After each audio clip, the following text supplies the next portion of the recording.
right, 3, 2, 1. Let's bring it back in. Let's bring it back in, everybody. All right, some good conversation this morning. All right, anybody here living with some regret in their life? Anybody got any moments or opportunities or things that you didn't take? Guys, you didn't shoot your shot with a girl, right? Yeah, overthought. I think if we're honest, those things sometimes they come very quickly. Sometimes we bury them so deep so we don't have to remind ourselves, right? But we all live through moments in our life where opportunities, things come along, and we miss them. We miss them for various reasons. Some things in our control, some things out of our control.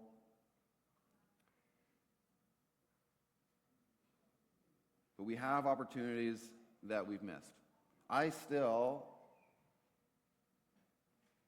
It still comes to mind. I still remember it. When I was like in grade 1, my class got the chance to go snow tubing in BC on like a really big mountain for like a whole day. And I was sick, so I didn't get to go. And I didn't go snow tubing till I came out here where it's flat. And snow tubing is like 30 seconds long, right? I remember missing out on an opportunity to go to Seattle with my dad on a work trip for a couple of days. Taking a Mariners game, all this sort of stuff. Was sick again. There's been other times where I've missed opportunities because I've been shy or nervous or insecure. I've been worried, I've been afraid. I've taken too long to think it out, mark out the pros and cons. We all have moments, I think, where we can go, yeah, I missed that. Or what could life have been like if I did this? But what about great experiences? Has anyone been blessed with some great experiences in your life? Have you gotten to be a part of something that's awesome? Right? Anybody willing to share just like one word, 2 words? Where you got to go, what you got to be a part of? Yep. Children's salvation, absolutely. Marriage, great answer, Brian. Good. There we go. Right? Excellent. Anybody else? Having kids, yep. Yep. Yep. Right? You got to be a part of overcoming cancer. Right? And what I love about that is so many amazing things. But you could look at that and say, oh, I got cancer and how awful that was. Or it can be, I overcame cancer. Right? You got to be a part of overcoming cancer. Absolutely. Right? Amazing. Yes? Healing from an accident. Amazing. Right? Incredible. So many amazing things we've gotten to be a part of. Any fun things? Anybody get to go somewhere fun or do something fun? I got to go to San Diego when I was in Bible college, and we were choosing between San Diego and like a cold city that nobody liked for a trip, but it was going to cost a whole lot more to go to San Diego, and we're all broke college students. And we said, you know what, as a class, we all agreed that we will figure out the extra cost later, because we didn't know when we get to go to San Diego again. And I have not gone to San Diego since. And so I do not regret spending that little bit of extra money to get to go on that trip and be a part of that experience. Anyone else? Yep. Work trip to Texas, right? Right? Trip to the Netherlands, right? Some big cool moments, big opportunities. Awesome. Cruising, right? There's a couple in this room that got to go to the World Series. Yeah? There we go. Missions trip to Haiti right after that earthquake, yeah? Awesome. Right? Moments that we are grateful for. Moments that have changed our lives. Moments that if we had missed them, something would be different about us. Even a fun experience can be that way. The deepest, the best. Life with God is full of amazing opportunities. Sometimes we can think about religion, can think about following God and being a part and being a Christian as just this boring, I got to get up, I got to go to church, I got to do this thing, I got to do that thing. But life with God is actually full of amazing opportunities. It's not meant to be boring all the time. In Ephesians 2, we're told that God prepared good works in advance for you. That God actually has a plan for your life that He prepared. He prepared good things for you, for your life, before you were ever born. There's good things for you with God. God wants you to be a part of what He's doing in this world. God is at work doing some amazing things in this world, and He wants you to be a part of it. But here's the thing with God, is God will not force you or make you be a part of His plan. God will not force you or make you be a part of the life and the good things that He has prepared for you. God actually respects you and I enough and loves us enough to give us the ability to choose. And so we can choose and say yes to the things that God has for us, yes for the things that God has for our church, yes for the things that God has for this world, or we can choose to settle and to just go along the life that we have. Last week, this week, next week, we're looking at the Christmas story, and we're looking at the people in the Christmas story, and how was it that these people got to be a part of the first Christmas? How did they get to be a part of one of the greatest things that has ever happened to this world? The coming of God into the world. How was it that they got to be a part of it? Last week, we looked at the story of Mary, and how Mary was someone that God could trust to be the mother to His child. That Mary got to be a part of this story because of her faith, because of her love, because she was someone that God could trust. And we learned that the reason why God could trust Mary is because Mary trusted God. God could trust Mary with His son because Mary was someone who trusted God with her life, with everything. This morning, and the story that we've read, we come across two more groups of people here that I want to look at. Two more groups of people who got to be a part of the beginning of the greatest story that was ever told. The greatest thing that's ever happened in our history. And I want us to look at how did Joseph and how did these three wise men, these three magi or three kings, get to be a part of God's story? And what can we learn ourselves then on how we can be a part of what God is doing in our own stories, in the story of this church, in the story of this community and world? How can we be a part of that? And so let's go through this together. Let's look at their characters and see, how does this work out? How did these people get to be a part of this story? All right, you ready? Let's look at Joseph first. So when we look at Joseph, we don't know a whole lot about Joseph. He just kind of appears on the scene. We understand as we read in different accounts that Joseph was a carpenter. Okay, he was someone who worked hard. He was a young man who was engaged to be married, probably in his late teens, maybe early 20s, but probably somewhere between 17 and 21. And he is engaged to be married. He is getting his life together. He is getting things figured out. Part of, in Jewish society during this day, if you were engaged to be married, there was a whole process to it, right? See, nowadays, you get engaged to be married, and then you plan the wedding, right? And that's what you have to do. You got to take time, plan the wedding, figure out all the details, and it's often the bride and her friends and family that figure that part out. Men, we don't have a whole lot to do with that, right? Except say yes. Yes, dear. Yes. Yes. Yes. Right? More yes. It was a little different in Jewish society back then.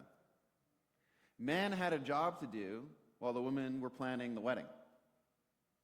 The men had to go and build a house. And the engagement lasted for however long it took the man to become self-sufficient and ready to start a family and live on his own.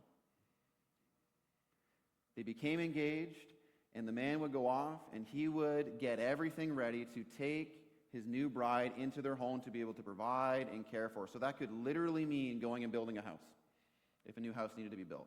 It could be preparing a house. It could be making sure your finances are in order, all of this sort of stuff. And so Joseph is doing those things.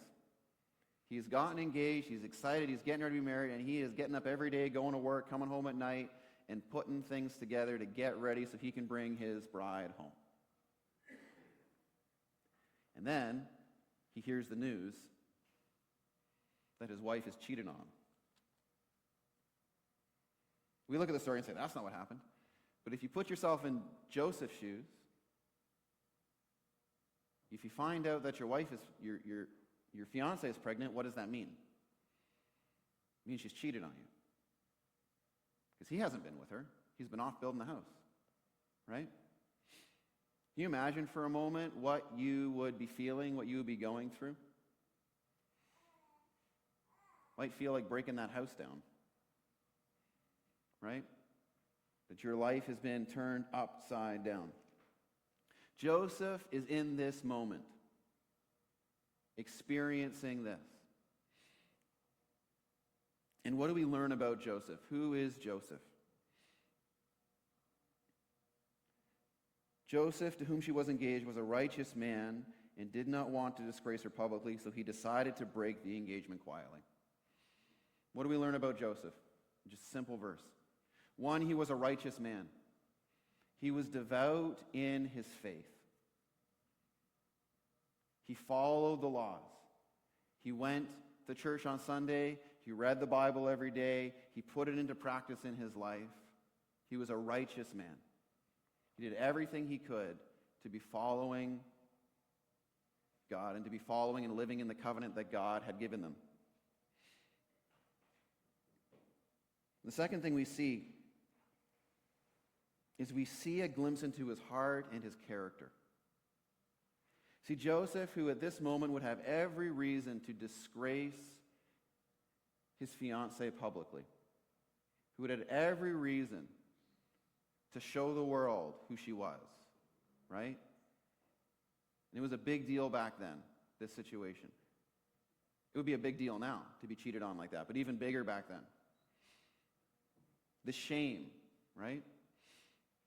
He had every right to make a public display of this, to post on social media how he'd been wronged, to go and tell everybody he knew, to put it on blast, right?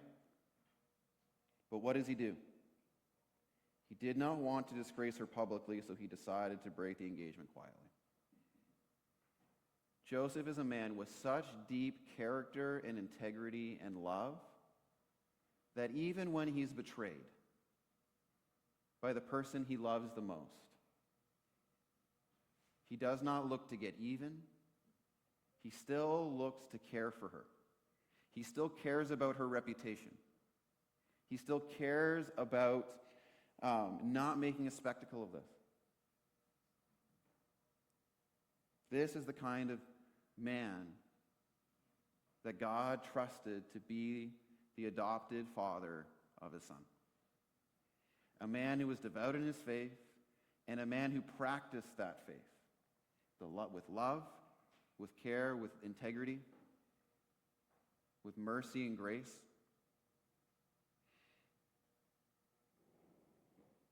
It's challenging, isn't it? How would we respond? How would we react in those same situations? How do we respond and we react when we're hurt, when we're betrayed?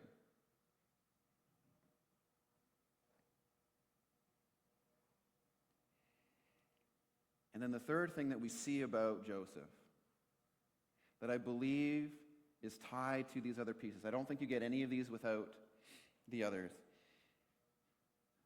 is Joseph was someone who had an openness and an obedience and a willing heart to say yes to God. As he considered this, he's wrestling this through, he's figuring this all out, he's processing it. It says, an angel of the Lord appeared to him in a dream. Joseph, son of David, the angel said, do not be afraid to take Mary as your wife, for the child within her was conceived by the Holy Spirit.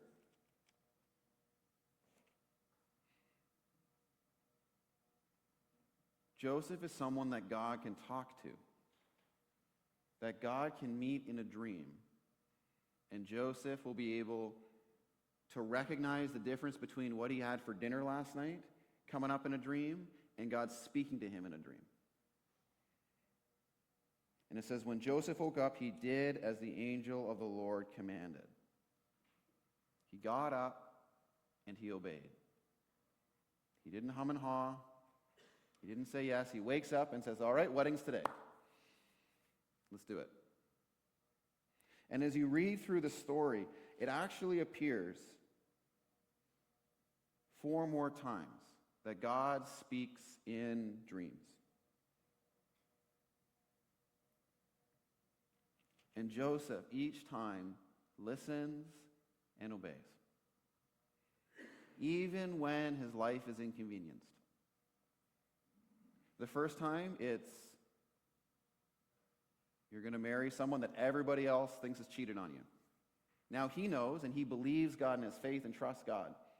Okay, she didn't cheat on me. Everybody else still thinks that. He takes Mary as his wife. Then, the next dream, it says, get up, flee to Egypt.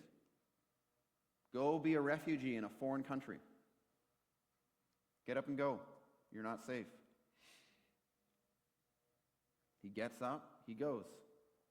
He leaves to a foreign land, away from home, away from faith. And they stay there until an angel of the Lord appears in a dream again when he's in Egypt. We don't know how long later, but a number of years, long enough for the king to have died. He says, okay, time to go home. So at this point, they've probably settled into their home. He's set up his business. Everything's all good, right? Raising a family in Egypt. Okay, time to go home. All right, up they go. They go home. And then lastly, God speaks to him in a dream again, warning him not to go live in the place where you're planning on living, but to go live somewhere else. Joseph listens and obeys.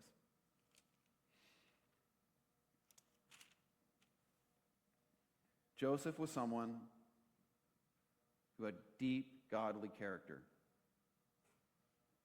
who was devout in his faith,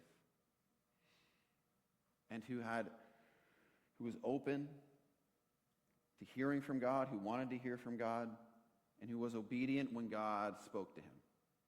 When God says, go and do this, don't go and do that, he says yes, no matter the cost. I think when we look at those things, we can understand why God chose Joseph. Wouldn't you? Wouldn't you choose a man like this to raise your child?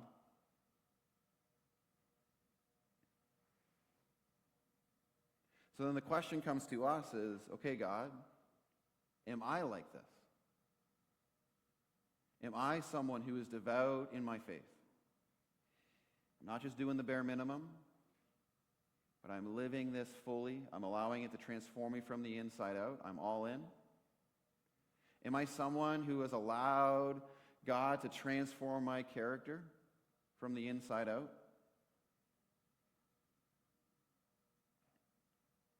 So that it doesn't matter what gets thrown at me, what betrayal comes my way, I respond the way God wants me to respond? Am I someone who is open and seeking and desiring God to speak to me so that when God shows up in a dream, I go, I hear you? And are we the kind of people who that when God says, I want you to do this thing, even if it doesn't make sense, even if other people won't understand, even if it's very inconvenient, that we will say yes and trust him with the plan? That's Joseph. Here's the thing about Joseph's story, too. God chose Joseph. Joseph didn't ask for this. Joseph did not ask to be the adopted father of Jesus. He God did not give him an option so much here, right? Here's the thing. There will be times and moments in your life where things will come your way, and it's not your choice. It's not your choice. Could be a good thing, could be a bad thing, could be a hard thing. Sometimes God will choose you for things, or sometimes things will come at you that you're not planning or expecting or wanting. And while it may not be your choice to have this moment, to have this experience, to have this opportunity, it may not be your fault even, it is your responsibility to choose how you will respond. We don't all choose the things that happen in our life, but we do get to choose how we respond to those circumstances and situations. And as we read this story, we see how Joseph chose to respond to this. He chose to respond with character. He chose to respond with faith. He chose to respond with trust. And because of how he chose to respond, we get to read about his story 2,000 years later. Because of his choice to respond in the way he did, he got to be a part of one of the greatest things that has ever happened to this world.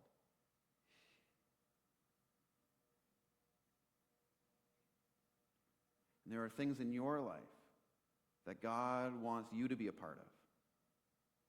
And you get to choose how to respond to those circumstances and those situations. Could be good. Could be the worst. It could seem like the worst when you first hear about it and turn out to be an incredible blessing later. How will you choose to respond to the things in life that come your way that you do not choose? I hope that I will choose to respond to those things like Joseph. Now, there's a second group in this story. It's the wise men. Here's the crazy thing with the wise men. Is nowhere in the story when we read about the wise men do we read about God speaking to them and telling them and instructing them and giving them anything. The wise men are a part of this story for a very different reason. The wise men are a part of this story because they volunteered. They signed up. They said yes. And they weren't even necessarily invited into it.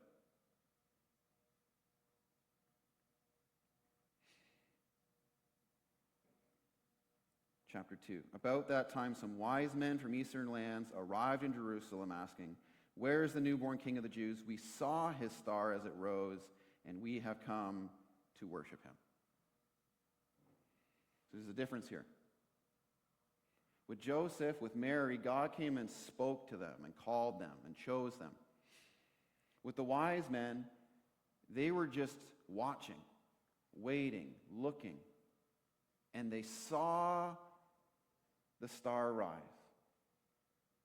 And they said, "We want to see that. We want to be a part of that." And so they packed up their bags and headed on a trip.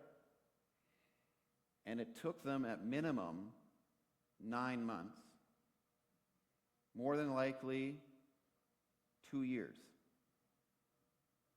to get where they were going, to find Jesus. Anybody, if you had an opportunity come up and it was this incredible once-in-a-lifetime opportunity, but you were going to have to put your life on hold for 2 to 4 years, because now there's the return trip. How many of you are saying, "Yeah, I'm putting my life on hold"?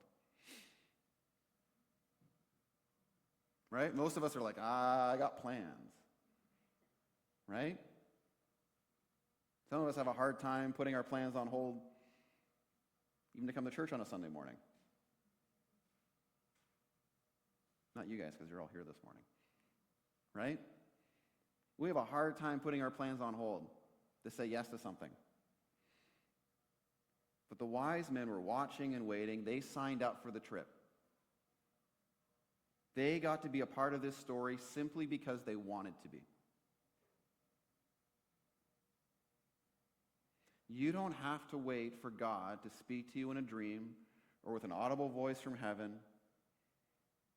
or for the pastor to ask you to be a part of the great things that God is doing in this world, in this community, in this church, in your life. You can simply be available and say, God, I'm in. I want to be a part of it. What do we learn about the wise men? How were they ready and able to go on this journey? What do we learn here? The first thing we see is that they were knowledgeable. They knew about the prophecies. They saw the star rise, and they had been watching and waiting, and they knew when that star went up that it meant that the Jews' king that they had been waiting for hundreds of years was being born. They were knowledgeable. These weren't Jewish men. These weren't people who had studied the scriptures and memorized scriptures. These guys weren't even like quote-unquote Christians. They practiced other religions, but they were knowledgeable, and they knew when this happened that it meant that the newborn king of the Jews had come. How would they have heard about that? What we know historically, they come from the east, is these are people who had probably heard from Jews who'd been exiled. Because 400 years before, the Jewish people had been exiled, taken from their home in Israel, and sent into eastern lands. So these men had heard from other people about this prophecy. And they had been watching and waiting. So that when they saw the signs, they said, it's time, and I got to see this. I got to be a part of this. So they were knowledgeable. They knew about the prophecies. The next thing we learn about them is that they were seeking, they were looking. They wanted to meet Jesus. They wanted to be a part of this. They had a desire in them not to just live life on their own pace, doing their own thing. They wanted to be a part of great things. They wanted to be a part of something amazing. They didn't just want to just have a ho-hum life. I'm not saying that there's anything wrong with that. But they wanted more. And so they were seeking, they were looking, they were waiting. So that when the star came up in the sky, they noticed it. They saw it. They recognized its significance. I don't know about you, but if I go aside and look at the stars, I'm not noticing any changes up there. Anybody else? Would you be able to point out a different star up in the sky tonight, if there was a new one? Probably not, right? Might notice a new satellite, because they're extra bright. But have you seen the night sky with no lights around you and just how many stars there are? These guys were able to pick out one new one and recognize its significance. That means that they were taking time. This wasn't just a casual thing, but they were taking time to study, to learn, to know, to be ready, to be expectant. They were preparing themselves. They were looking for the opportunity. I believe that there are opportunities every day, every single day, to be a part of what God is doing in this area and in your life. But I think the problem that many of us, myself included, face is that we aren't looking for the opportunities. We're too busy doing other things. We're too busy on our phones. We're too busy with our schedules. We're too busy going from place to place. That we miss the opportunities that are there because rather than looking for the opportunities, rather than being open to the opportunities, we're just focused on what the next thing is that I got to do. These guys were different. They were seeking, they were looking.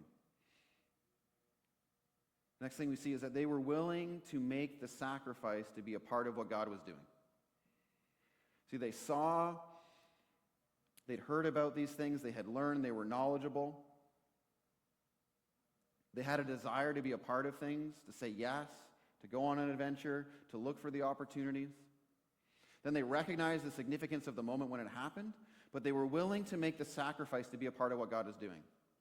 They could have just sat back in their chairs and said, oh, look, there's that star, amazing, newborn king of the Jews, wow, we got to see it, that's awesome, and then just gone back to what they were doing. But they were willing to make a sacrifice to be a part of it. They were willing to travel.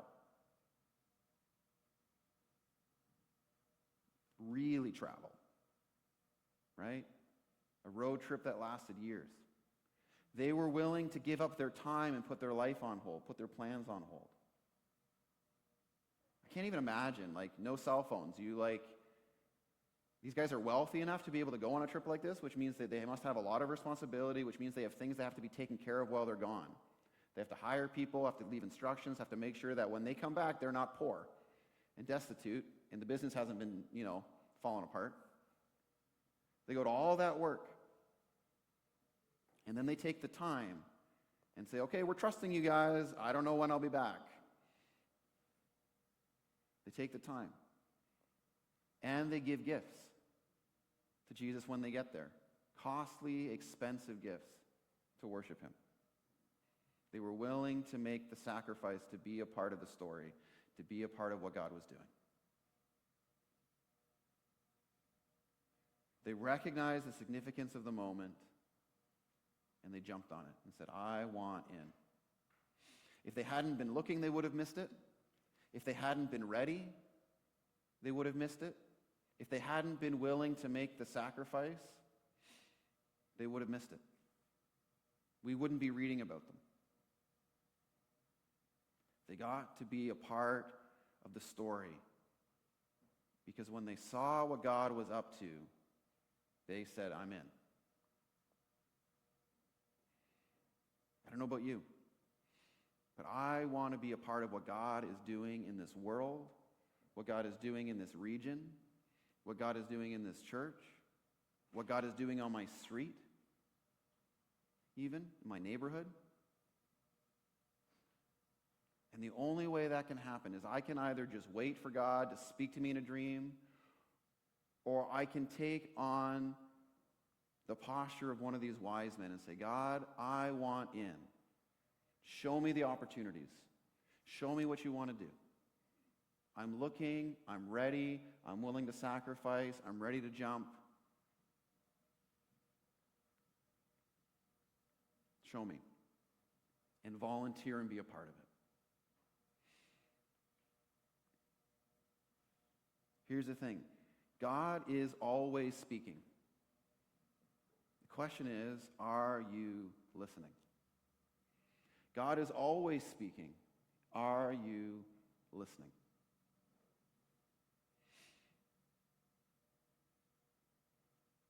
Let's wind things down and make things practical here. So if God is always speaking, if God is at work in this region, in your life, in the world, and there are things that you can be a part of, things he wants to do that you can be a part of, how do we hear him? How does God speak? How does he do the speaking? And how can we make sure that we hear him and we don't miss out on what he's doing? A couple of things, real simple. The first thing, always, is by being in his word. The primary, number one way that God speaks is always through his word, the scriptures. That's why we call it his word. It's his words speaking to us. Every time you open your Bible, you are entering into a conversation with God where he is speaking to you. Every single time. And just like conversations with regular people, Sometimes those conversations are exciting, and it's a phone call saying, hey, do you want to come with me on this thing? And sometimes it's a shopping list, right? And people are going, I think I will just not answer the phone for the shopping list. But the thing is, if you don't pick up the phone to get the shopping list, you're not picking up the phone for the exciting thing. Because you don't know which opportunity is going to come knocking. If you only want to pick up the phone for God and to hear God, for the big, exciting, flashy thing, you will miss it.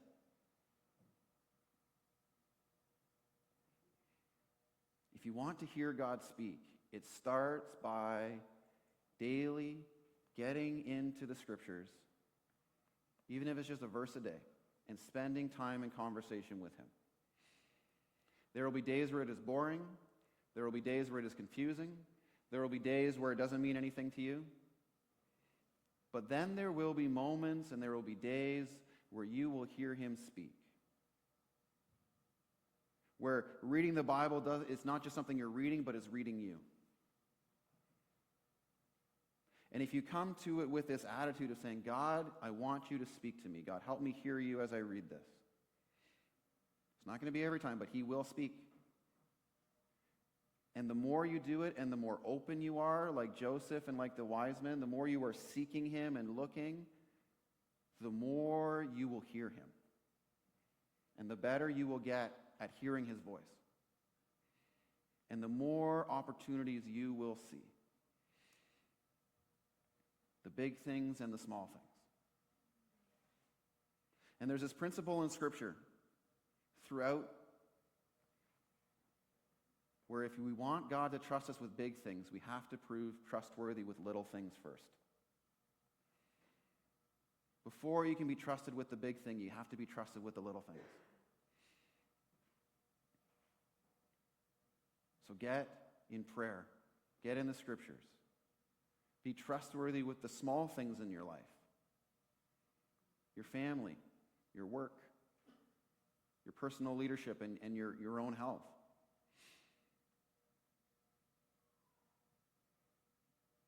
God will speak to you through His Word. And He will speak to you through prayer.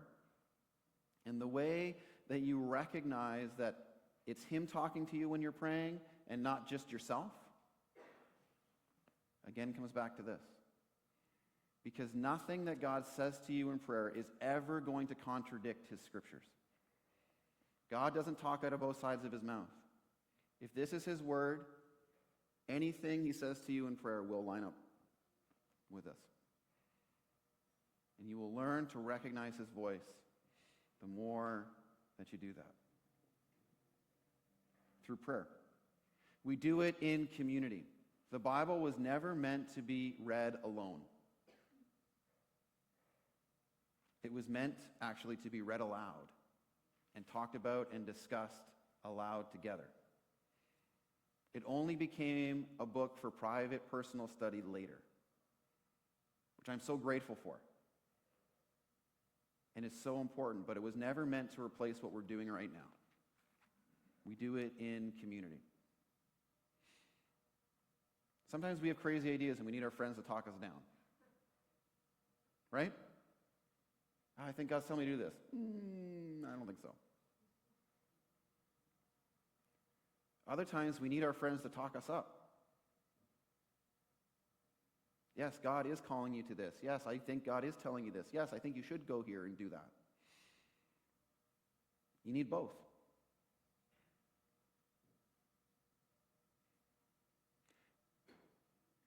How many of you are familiar with The Lord of the Rings? Anybody familiar with The Lord of the Rings? I'm not asking if you're a fan or not, Rachel. I saw you stick out your tongue there. How many of you are familiar with that? Right? Okay? It's considered one of the greatest literary works from our culture and our time period, okay? Do you know that the only reason why it saw the light of day is because J.R.R. Tolkien's best friend C.S. Lewis would not leave him alone and kept saying, this is good, you need to do something with this. This is good. Let's get together next week and talk out the next chapter. Lord of the Rings would not have happened without his friends. We need each other. We need community. God will speak to you through your community. If you think God has said something to you and your community is going, you better really be sure. Because there's a good chance God is speaking to you through your community saying, probably not. We need each other. So it's the Word, it's community, it's prayer, it's being trustworthy of the things he puts in our life. It's having a posture of heart to be seeking, to be wrestling, to be looking. It's just setting the compass of your heart saying, I want to go. I want to go. Yes. If you're standing there jumping up and down saying, me, pick me, Jesus, pick me, he's going to pick you. Don't know when, don't know how, don't know what it'll be, but he will pick you. And so have a posture of heart saying, God, I want to hear you. I want you to speak to me. I want to say yes to you. I want you to use me. Desire his will. Want to do what he wants. That's something I often pray as I go, God, help me to want the things that you want. Help me to see people the way that you see people. Help me to love people the way that you love people and have a heart for people the way that you have a heart for people. Help me to think about this situation the way that you think about this situation. And he will work that in you. And as you desire his will, as you have a posture of heart to be seeking, as you maybe unclutter some of the busyness of your life so you're ready, you will begin to see opportunity everywhere. Rather than coincidences, you will see opportunity. Rather than inconveniences, you will see opportunity. Rather than frustrations, you will see opportunity. And you never know where God will take you. And there may be moments where it's a moment where God chooses you, or life chooses you, and you don't choose it, and you become responsible for how you respond to that situation. But there are also so many opportunities to just say, God, I want to be here. God, I want in. And when we do that, we get to the fun. We get to the joy. We get to the life. We get to the transformation. We get to the incredible things that God has prepared for us. Katie, do you want to come on up? I wouldn't be here this morning if it wasn't for someone, many people, if we're honest, saying yes to God in this way. I have a mentor of mine, if I can share his story and how it plays into this for a moment.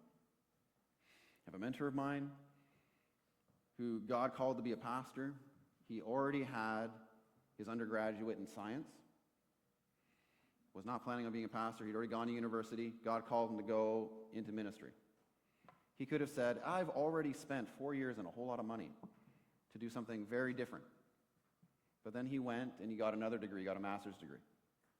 So he has 2 degrees, comes out of Bible school. He can't get a job.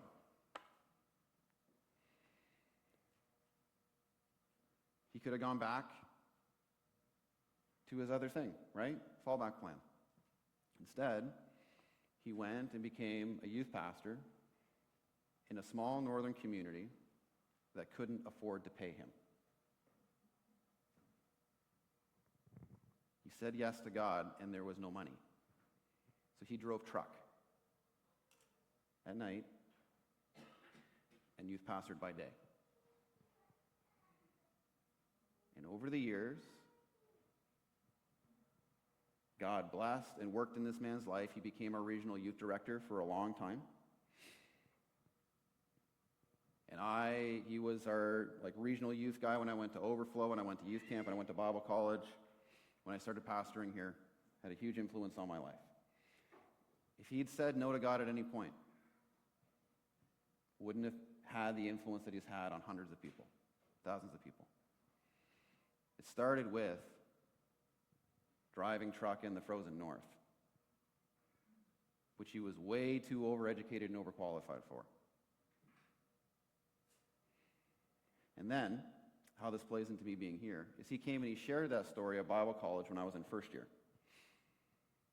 And he was sharing it to encourage young people training for ministry to say yes to God, even if it doesn't make sense. Go places that no one wants to go. Don't just try and get the big church in the big city where you got all the things. It's like, go north. And when he shared that story in chapel in first year, I had a moment where I'm like, yeah, I would go north. Yeah, God, I want to be that person. I'll say yes. And I heard him speak to me like I have only a few times, saying, yeah, you're going to go north. I went, oh, okay. First year Bible college. I then put that in the back of my mind, and by the time it came to applying for jobs of my own, graduated, I did not apply to go to northern churches. I did not look to go to northern churches. I applied everywhere else. And none of those worked out. And then God reminded me of that moment in that chapel where I said, yes, I would go north. And then an opportunity came to come up here. And we said yes. Wouldn't be here if that mentor of mine hadn't said yes, if he hadn't shared that story, if I hadn't said yes.